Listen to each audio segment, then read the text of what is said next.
선택이 참 중요해요. 선택을 하기도 하고 받기도 합니다.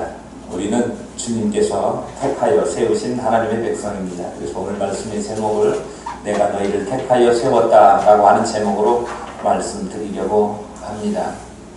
선택 잘하면 행복하고 기쁘고 좋지요. 그런데 선택을 잘못했다 후회할 때가 많이 있어요. 선택을 잘하면 행복하기도 하고 또 이렇지만 반대의 경우도 있는데 우리나라 말고 다른 나라에 가서 살아보겠다 이민을 결심하고 이민을 선택하는 사람들도 이민을 가셔서 살다 보면 참 잘했다 이렇게 생각하시는 분들도 있고 반대로 우리 권사님 맞죠? 네. 어떤 분들은 괜히 왔다 다시 가고 싶다 여기 이민 실제로 오시는 분들도 있어요. 네, 그런 분도 있고 직업도요. 어떤 사람은 내가 하는 일 정말 좋다 보람을 느끼면서 행복해 하시는 분들도 있는가 하면 이거 마지못해서 죽지 못해 한다 뭐 이런 분들도 있습니다. 선택은 중요한 것이고 무슨 일을 하든지 행복하게 잘 감당하는 것이 중요한 일 같다 그런 생각이 들어요. 우리 성도된 사람으로서 선택에 대해서 감사해야 되는데요. 하늘 기쁨 교회 택해서 하나님의 성도, 하늘 기쁨 교회 성도된 사람들 감사해야 된다. 저는 그렇게 생각합니다. 좋은 교회 선택하는 거 이게 참 매우 중요한데요. 많은 교회들 중에서 내가 가장 편안하고 또 내가 봉사할 만한 나에게 주어진 역할이 있고 또 좋은 분들 많은 멤버들이 있어서 내가 얼굴도 잘 기억 못하는 분들이 아니고 나를 다 기억해주고 나를 위해서 기도해주는 분들이 있는 교회 선택한 거에 대해서 하나님 앞에 감사하시면 좋겠습니다. 네. 일평생 교회 선택 문제로 고민하는 사람들 신앙생활이 아마 재미없을 것이다 그렇게 생각이 듭니다. 좋은 교회를 선택하게 하신 것 정말 감사한 일이지만 그보다 더 앞선 감사가 있어야 되는데 우리를 하나님의 자녀로 선택해 주신 것 특히 내가 뭔가 멋지게 생겨서 아니면 내가 재능이 훌륭해서 능력이 있어서 뭔가 내가 가면 일을 잘하게 생겨서 하나님이 나를 선택한 거야 그거 아니죠. 하나님의 자녀 선택해 주신 것은 우리가 잘났건 못났건 무조건적으로 하나님께서 있는 모습을 그대로 받으시고 우리를 택해 주셨다고 하는 것 그러니까 더욱 감사한 일이지요. 게다가 우리는 2025년 맨 끝자락에 와 있고 2026년을 맞이하게 될 새해를 내다보면서 다음 주일인데요. 첫 주일이 2026년을 섬길 하나님의 몸된 교회의 직분자로 택함을 받았습니다. 이게 얼마나 감사한 일입니까? 우리가 뭔가 잘했기 때문에 지난해 잘했기 때문에 올해는 이런 것을 또 맡겨주셨네 이거 아니고 내가 지난해에 한다고 했어도 부족한 부분이 있고 모자란 부분이 있고 내가 봐도 내 마음에 꽉 들지 않는데 하나님 보시기에 얼마나 미숙하고 모자란 부분이 많겠는가 그런 생각을 해봄과 동시에 그럼에도 불구하고 하나님께서 나를 또한 2026년 하늘 기쁨 교회를 섬겨갈 직분자로 세우셨으니 보니 이번에 이제 새롭게 직분을 받으신 분들 있잖아요. 운영위원회에 새롭게 오신 분도 있고요. 한 가지 서운한 건 우리 장로님이 건강이 조금 연약해지셔가지고 출석이 어렵게 된 거 이런 것이 참 아쉬움 중에 하나이긴 하지만 하늘나라에 더 큰 위대한 훌륭한 자리 마련해 놓고 하나님께서 이 준비하고 계시리라고 생각합니다만, 어쨌든 하나님께서 우리를 한 것, 성과, 또 능력 이런 것 보고 선택한 것이 아니라, 우리가 부족하고 모자라고 성과를 낸 것이 없을지라도 그 모습, 있는 모습 그대로 아시고 품어주시고 다시 택해서 직분을 맡겨주신 것, 이것 우리가 감사할 일이다, 그렇게 생각합니다. 오늘 본문 말씀에도 너희가 날 택한 것이 아니라 내가 널 택했다라고 하는 말씀이 기록되어 있습니다. 16절을 한번 보실까요? 한번 다시 볼게요. 너희가 나를 택한 것이 아니요 내가 너희를 택하여 세웠나니 이는 너희로 가서 열매를 맺게 하고 또 너희 열매가 항상 있게 하여 내 이름으로 아버지께 무엇을 구하든지 다 받게 하려 함이라. 우리가 하나님께 선택받은 것, 하나님께서 우리를 선택하신 것은 우리가 행복할 이유다라고 하는 생각이 듭니다.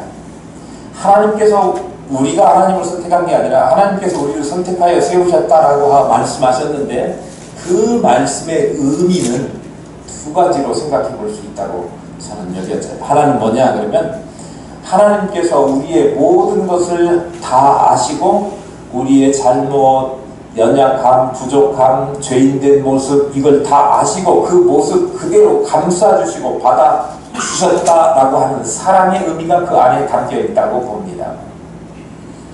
하나님께서는 우리가 착한 줄 알고 선택하셨다가 이거 착한 거 아니네 그래가지고 실망하셔서 버리시는 하나님이 아니시라고 하는 거예요.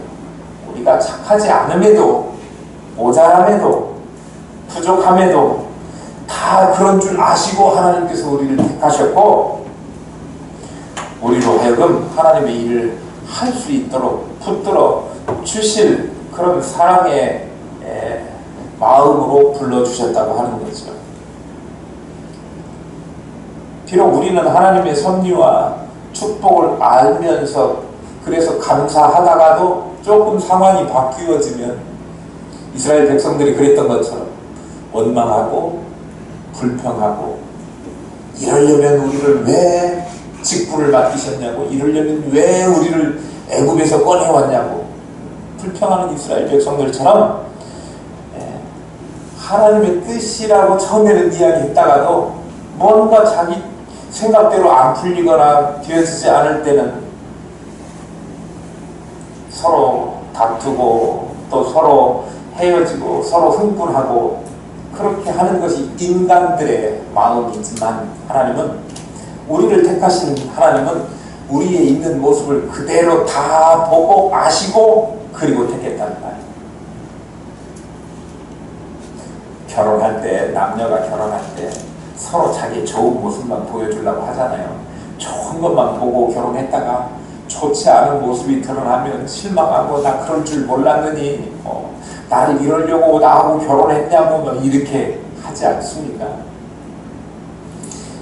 알 것 다 알고 속속들이 다 아는데 그럼에도 불구하고 사랑하셔서 우리를 불러주신 하나님, 우리를 그렇게 택해 주셨는데요, 하나님께서 우리를 있는 모습 그대로 받으신다라고 하는 것을 성경의 여러 곳에서 볼 수 있지만, 하나님이 그의 택한 백성 이스라엘을 부르시면서 너는 내 아들이다 그렇게 하신 내용의 그 호칭들만 봐도 그것을 알 수가 있어요.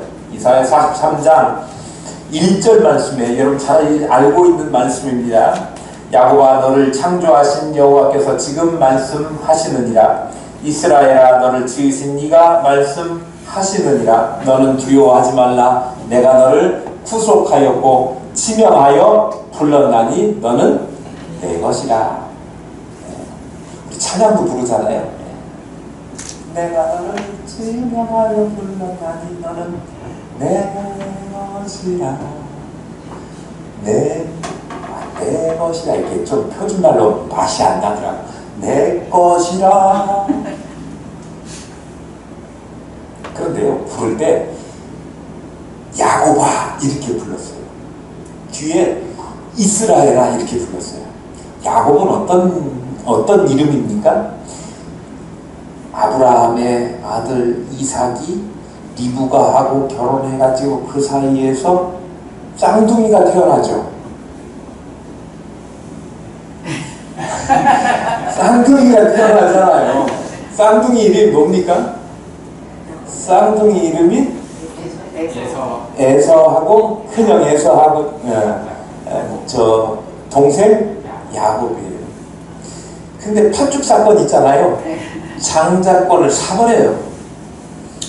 그래놓고 이제 형이 그걸 알고는 이제 죽이려고 그러니까 도망갑니다. 외삼촌 라반한테 도망가요. 근데 어쨌든 그럴 때에 이 야곱은 욕심꾸러기, 자기가 축복도 받아야 되고 가진 것 형 거라도 내가 다 가져야 되고 막 가져야 돼. 아유, 내가 형 안 되고 동생 된 게 너무 억울해. 나 형 안 될 거야. 이렇게 욕심이 많았던 욕심꾸러기, 인간의 욕망을 그대로 다 표현하고 있는 형 발목을 딱 잡았다. 그래서 야곱이에요. 야곱. 시기와 질투, 또 형을 속이고 부모를 속이고 인간의 못된 심성에 대표되는 이름이 야곱입니다. 근데 그가 라반의 집에 가가지고, 그 삼촌 라반의 집에 가가지고 엄청나게 우리말로 고생하게 하고 돌아올 마음이 생기잖아요. 그런데 겁나요. 겁나. 그러니까 형한테 줄 선물, 그동안에 거기서 막 자기가 모았던 가축 같은 거 미리 막 형한테 막 보냅니다. 그리고도 자기가 두려워서 못 오고 있는데 야복강가에서 자면서 하나님께 매달려 기도하죠. 하나님과 겨루어서 싸웠다. 그래서 이겼다. 그 주어진 이름이 이스라엘이. 하나님의 축복을 쟁취하고 괜찮다. 그럼 하나님의 허락을 받고 돌아가라. 뼈가 이골랐다고 하나요? 부러졌다고 하나요? 뭐 이렇게 되는 그런 일이 있기까지 간절히 하나님 앞에 매달려 기도했던 그 사람으로 변화되었어요. 하나님을 의지하고 붙잡고 승리를 쟁취하는 그 뭐예요?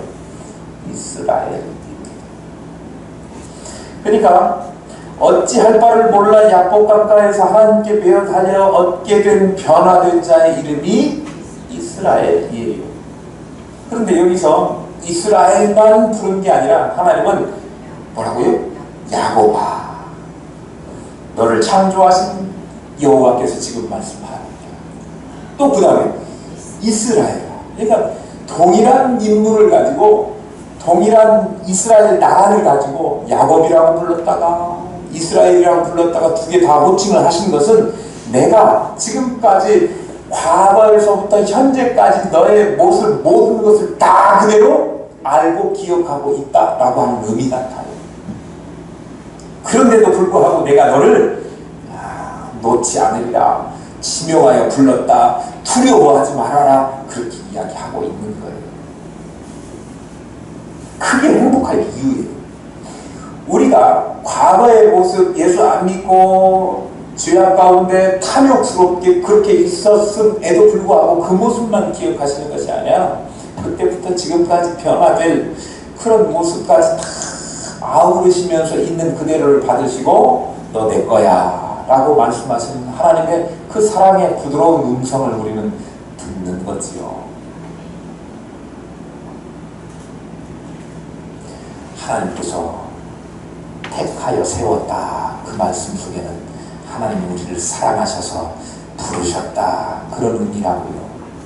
또 하나, 하나님께서 택하여 세웠다라고 하는 말씀 속에는 하나님이 택한 점 찍어서 세웠으면 그 일 하게끔 하시는 능력과 힘을 덧입혀 주시겠다라고 하는 약속이기도 하다는 거예요. 그러니까 택하여 세웠다라고 쓰고 내가 힘을 줄게 라고 읽으시면 된다는 말씀입니다. 사람의 생각과 뜻 가운데 세움을 받아서 똑 똑똑했던 구약의 인물이 누구지요? 이스라엘의 초대 왕 사울은 정말 핸섬하고 똑똑하고 잘났던 사람입니다. 이스라엘의 첫 왕이 되었을 때 그는 정말 준수했어요. 그러나 시간이 가면 갈수록 자신의 능력과 지혜 그것만 의지하고 나라를 다스렸기 때문에 크게 바닥나니까 갈수록 실망할 일만 그에게 생겨났습니다. 그런데 다윗은요, 다윗은 누가 택한 사람이냐면 다 지나갔지만 하나님께서 세우신 다윗 왕은 내 마음에 합한 자, 하나님 마음에 합했고 하나님이 세우신 왕이었습니다. 하나님이 택하는 사람이었어요. 그러니까 그런 날마다 승리하는 삶을 살게 되었던 거예요. 다윗이 똑똑해서가 아닙니다. 다윗이 하나님이 택하심을 받았기 때문에 그렇게 승리의 삶을 살 수 있었던 거예요. 우리가 주님의 손을 붙잡은 것이 아니라 주님이 우리의 손을 붙잡아 주셨고 선택하셨다라고 하는 사실이 정말 중요합니다. 우리가 그분의 대상이, 사랑의 대상이 되었고 그분의 힘과 능력을 허락받는 대상이 되어서 하나님의 사람, 하나님의 백성, 하나님의 일꾼, 직분자, 사명자 되었으니 우리 모자란 중에도 하나님이 날 사랑하셔서 택하시고 세우시고 부르셨으니 2026년 나에게 맡기신 직분 잘 감당하리라. 각오가 새로워지는 귀한 은혜가 있기를 소망합니다. 하나님께서 능력 주실 줄로 믿습니다. 능력을 주십시오. 나 감당할 수 있도록 하나님께서 붙잡아 주시고 함께 해 주십시오. 이렇게 기도하시면서 감당하시기를 바랍니다.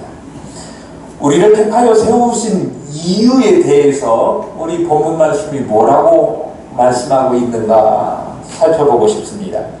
16절 우리 읽었지만 그 뒷부분에 보면 우리를 선택하신 이유가 나와요. 이는 너희로 가서 과실을 맺게 하고 너희 과실이 항상 열매가 항상 있게 하여 내 이름으로 아버지께 무엇을 구하든지 다 받게 하려 함이라.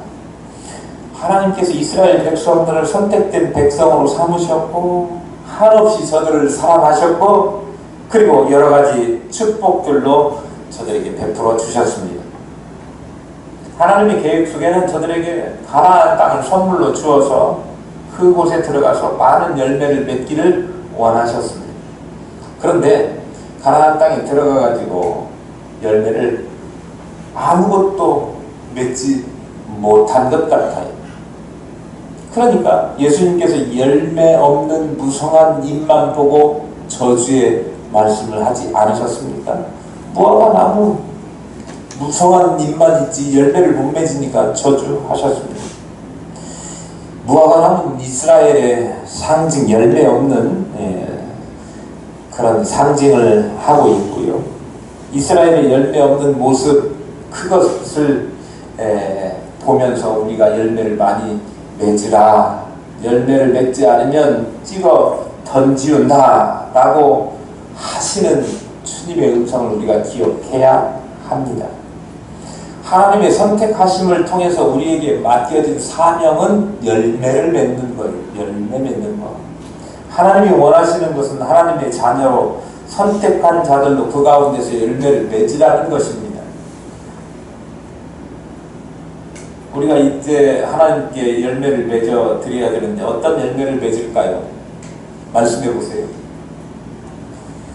설교 시간에는 목사님만 말씀하시는 것이지 저는 말씀하는 게 아닙니다. 딱 입고 담고 있지 말고 속으로 생각해 보세요. 뭔 열매를 맺어야 될 것 같아요? 마태복음 3장 8절에는 회개에 합당한 열매를 맺으라 이렇게 하고 있습니다. 무슨 얘기예요? 하나님 앞에 돌이키고 회개했으면 거기에 합당한 열매, 회개한 사람답게 다시 그런 범죄하지 말고 좋은 일들을 많이. 또 갈라디아서 5장 22절에 보면 성령의 9가지 열매가 나옵니다. 사리와 오자양 중온절. 저는 옛날에 고등학교 다닐 때 그런 식으로 뭘 외웠기 때문에 우리는 그런 세대예요. 지금은 외우는 세대가 아니라고 하지만 그 고등학교 화학 시간에 이온화, 경화, 카카나 말할 수 있는 수도 쓸 때 이름 외웠잖아요. 예, 그 교회사 공부할 때는 10대 밖에 한 사람들 외워라 그러니까 막 잊어버렸네. 네도트 하마세 막대 발디 뭐 이렇게 10명의 로마 황제 이름들. 사희, 사랑, 희락, 화평, 오래 참음, 자비, 양선, 충성, 온유, 절제 이런 열매들을 맺으라. 예수 믿고 하나님이 택해 주신 것에 대한 선택을 받은 하나님의 백성들이 가지고 열매 맺어야 될 것이 이런 거예요. 그런데 제가 보면 그런 열매 막 사랑, 희락, 또 온유, 절제 이런 것이 있기는커녕 막 분노, 성질내, 화나 이런 것만 주렁주렁 매달려 다니는 사람들이 있다 그러냐. 2026년에는 우리 정말 성령의 9가지 열매 잘 맺어서 우리만 보면 과연 변화된 삶의 모습은 저래야 되는구나 이렇게 될 수 있기를 축복합니다. 히브리서 13장 15절에 보면 찬미의 제사로 드릴 수 있는 입술의 열매를 맺으라 그랬습니다. 참 열심으로 주의 일 봉사하고 하면서 입으로 다 까먹으시는 분들도 있어요. 입술도 역시 하나님께 입술로 찬양의 열매를 하나님을 찬송하고 찬양하고 영광 돌리는 열매를 맺어야 되는데요. 입을 벌려서 좋은 말씀, 선한 말씀, 축복의 말씀, 은혜의 말씀 이런 것들 하시면 좋겠습니다. 그런 열매들을 많이 맺어야 됩니다. 내가 예수 믿었으니 나로 인해서 나도 누군가로 인해서 예수 믿게 되었으니 나도 나로 인해서 누군가를 주님 믿는 그런 주님의 자녀로 인도하는 그런 열매들도 많이 맺는 2026년이 되기를 축복합니다. 우리 올해 2025년에는 이사 와서 1만 7개월 넘게 했어요. 제가 여러분들한테 뭐라고 말 못하겠어요. 제가 앞장서서 일하는 데에만 온통 신경을 다 썼기 때문에. 그런데 이제 다 됐지 않습니까? 다 됐어요. 다 됐으니까 내년에는 집사님 저 안 된 뒤 쳐다보고 있으면 어떻게 이제 그거 다 됐어요. 이제 거의 다 됐어요. 오늘 보니까 물도 많이 줄었어요. 위에 누수된가 물도 많이 줄었고 이제 하드웨어는 다 된 것 같아요. 이제는 정말 우리 중심으로 하나님 복음을 잘 증거해서 많은 열매들을 옛날에는 뭐 지하 교회니까 전도해도 안 와요. 이제 그런 핑계를 못하지. 부지런히 전도하시고 이렇게 하십시다. 저도 앞장서서 전도하고 힘을 내서 그렇게 해보려고 합니다. 우리 이제 17절 가세요. 17절 한번 다시 보겠습니다. 자, 같이 읽어봐요. 시작. 내가 이것을 너희에게 명함은 너희로 서로 사랑하게 하려 함이라. 우리를 택하여 세우신 이유 가운데 또 하나의 이유는 서로 사랑하게 하려 합니다. 우리 포도나무 된 우리가 사명자로서 열매를 많이 맺는 것은 우리의 사명이라고 한다면 예수 안에서 우리가 감당해야 될 의무는 서로 사랑하라.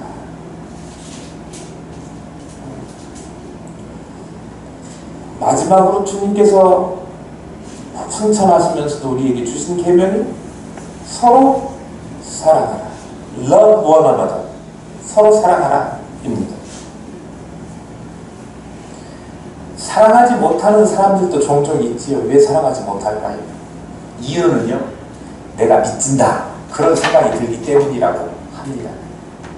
내가 저 사람하고 교제하고 그러면 내가 손해보는 것 같아. 나는 학벌도 좀 있고 수준도 있고 경제력도 있는데 저 사람하고 어울리는 것이 나에게 적절하지가 않아. 그러니까 나는 저 사람하고 어울리거나 저 사람하고 사랑할 사이가 아니야 라고 하는 이런 생각은 세상적인 생각입니다. 교회 안에는 이러면 안 되는 거죠. 그런데 혹간에 교회 안에도 사랑 없는 사람들은 내가 우리들 중에 그래도 제일 낫고, 뭘 낫기는 뭐가 낫어요? 제일 똑똑하고 뭐가 똑똑해? 내가 제일 많이 안다 라고 하는 사람들, 그런 사람들이 교회 안에 사랑 없는 사람일 것입니다. 잘난 사람이 가득한 그런 교회일수록 사랑이 없는 교회입니다. 교회 안에는 알아도 저는 부족한 게 많아요, 나는 모자라요, 내가 부족하고 연약합니다, 이것만 기억하고 말하는 교회, 그런 성도들이 있는 교회가 정말 사랑이 풍성한 교회입니다. 주님께서 가르쳐 주신 사랑은 무한한 사랑이고 끝없는 사랑인 동시에 아무런 조건이 없는 베풀어 주시는 사랑이었습니다. 주님이 만유의 주 되시고 만왕의 왕이 되신 그가 만약에 나하고 동등한 입장에서 그런 사람에게만 사랑을 베푼다 그랬다고 하면 우리는 이 자리에 주님의 사랑을 받을 자격이 있는 사람이 아무도 없었을 것입니다만, 연약하고 부족하고 허물 많은 우리들을 당신의 배우자, 신부 삼아주시고 무조건적으로 사랑해 주셨습니다. 그러니까 예수님께 속한 우리 가지된 우리가 풍성한 열매를 맺는 사명자로서의 역할도 중요하지만 서로 사랑해서 사랑 안에 거하는 의무도 기억하면서 그렇게 살아가는 것이 중요하다. 사랑하는 한 해가 될 수 있기를 축복합니다. 제가 이야기 하나 하려고 해요. 맨델스존이라고 하는 음악가 아시죠? 작곡가이자 올게니스트이자 또 피아니스트이자, 그의 가문이 대대로 아주 유명한 집안이에요. 할아버지는 철학자 출신입니다. 할아버지는 모세 맨델스존이에요. 그 아들은, 그러니까 맨델스존의 아버지죠. 아버지는 아브라함 맨델스존이에요. 할아버지가 훨씬 더 똑똑했던 모양이에요. 철학자, 독일의 플라톤이라고 일컬어질 만큼 똑똑한 그 할아버지 철학자였었는데요. 그 할아버지가 철학자이면서 신체 장애를 가지고 있는 분이셨습니다. 지금은 잘 안 보이는데 이렇게 등이 굽어가지고 뭐 이렇게 혹처럼 난 분들, 옛날에 곰추라고 했어요. 네, 곰추. 지금 뭐라고 하죠? 요새 잘못 언어를 쓰면 좀 총알을 맞는 경향이 있어가지고 참 선택해야 되는데, 그냥 우리끼리니까 영상 내보낼 때는 이 부분은 빼고 내보낼까. 곱추. 네, 이 할아버지, 모세 할아버지가 총각이었을 때 어떤 모임에 나가게 되었습니다. 거기에서 폼체라고 하는 아가씨를 딱 보자마자 한눈에 뿅 갔어요. 그런데 대쉬를 해야 되잖아요. 대쉬하려고 하니까 자기는 뭐예요? 신체에 불구가 있는 거예요. 애나 지금이나 그러면 사람들이 피해 가지 않습니까? 미아 폼체라고 하는 아가씨도 이제 막 도망을 갔는데 이 할아버지 모세 맨델스존이 쫓아가가지고 말을 겁니다. 아가씨, 결혼하는 데 있어서 하나님의 뜻대로 남자와 여자를 짝지어 주시는 것을 믿으세요? 그러니까 당시 사회는 다 예수 믿는 사람들, 하나님 섬기는 사람들 아닙니까? 그러니까 물론 믿지요. 그렇게 대답을 했습니다. 그런데 제게 그런 일이 있었다. 제가 꿈을 하루는 꾸었는데 하나님께서 내게 예쁜 처녀를 소개해줬다. 네가 앞으로 이 여자하고 살게 될 건데, 그래서 너무 좋았다는 거예요. 그런데 그 다음에 이제 태어나게 될 너 안에 될 그 여자는 곱추가 될 거다. 그렇게 이야기를 했다고 하는 거예요.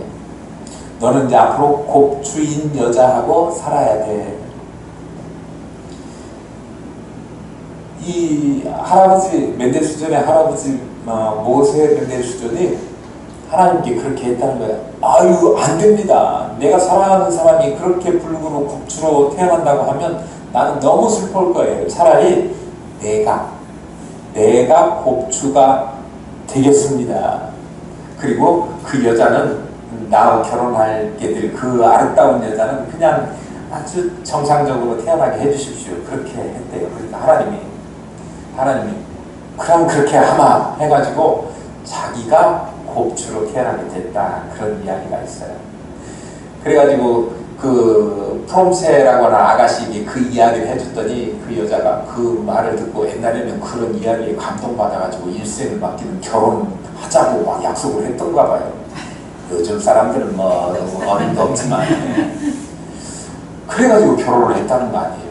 그래서 그 아들 아브라함 멘델수존을 낳았고 그리고 손주 패브릭 멘델수존을 낳았고 그래서 그 아버지 멘델수존 작곡가이자 굉장히 유명한 사람 아닙니까? 그 가운데 낀 아버지가 나는 이 아버지도 대단한 멘델수존이고 아들도 그렇게 대단한 선물을 나에게 줬다 이렇게 이야기했다는 거예요. 자기만 좀 못 알았다 그런 이야기였는가는 모르겠지만 하여튼 내가 곱추가 되겠다는 사람 이것이 진짜 사랑을 얻는 것이다 라고 하는 거예요.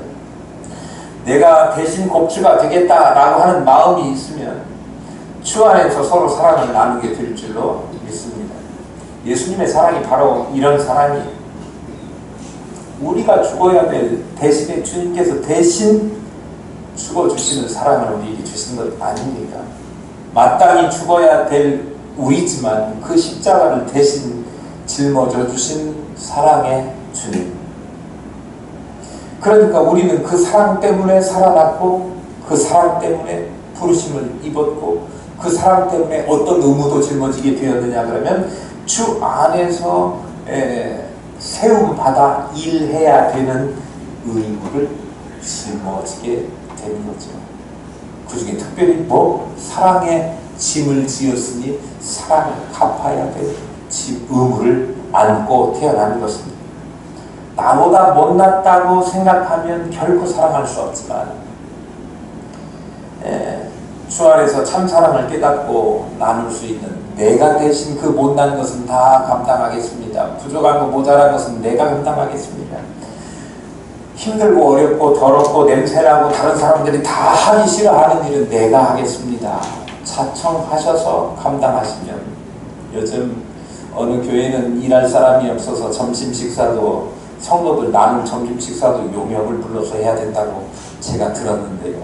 우리 교회는 주님 오시는 날까지 그런 일은 없어야 될 줄로 믿습니다. 우리만 먹기 위해서 그것도 아니고요.